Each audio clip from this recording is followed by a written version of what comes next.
जी साहब ही कारून थियण जे हिते हंधि में जरा बीठा आहियूं त ही जेको डैम आहे हिन डैम जा केतिरा फ़ाइदा थी सघनि था ऐं हिन डैम जा केतिरा नुक़सान थी सघनि था ऐं ही डैम वाक़ई फ़ाइदेमंद आहे हितां जे माण्हुनि लाइ।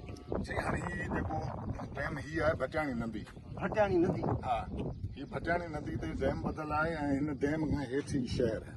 अच्छा हाणे नंगर पार्कर शहर में पीअण जो पाणी न आहे। अच्छा, ही पाणी हिते बीहे थो, इहो ज़ेरे ज़मीन पाणी वञे थो जेको नंगर पार्कर जा खूह रिचार्ज थियनि था ऐं शहर जा माण्हू पाणी पीअनि था। सही। हाणे ही डैम भरिजी वियो आहे।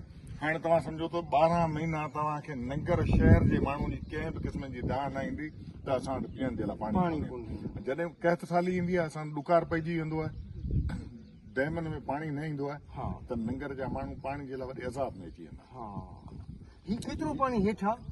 ही पाणी हितां खां 15 फुट आहे हेठि। 15 फुट? जी 15 फुट आहे बिल्कुलु। पर हिन जी पोइते जेको तव्हां वेंदा त 3 किलोमीटर ताईं। 3 किलोमीटर ताईं। जी हा।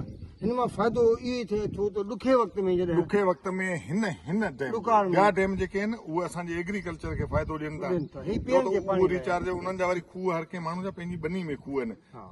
तव्हां रस्ते में ॾिठा हूंदा किथे किथे माण्हू वरी पाइप लॻाए पई पंहिंजी बनियुनि तां पाणी वठी पिया वञनि। पर अक्सर ईअं आहे त उन्हनि माण्हुनि जा पंहिंजी बनी अंदरि 20 फुट वेकराई जे हिसाब सां ऐं 30 फुट खां 40-50 फुट ताईं खूह आहिनि जेके डैम आहिनि रिचार्ज कनि था ऐं उन ते उन्हनि जी जेको एग्रीकल्चर थिए थी।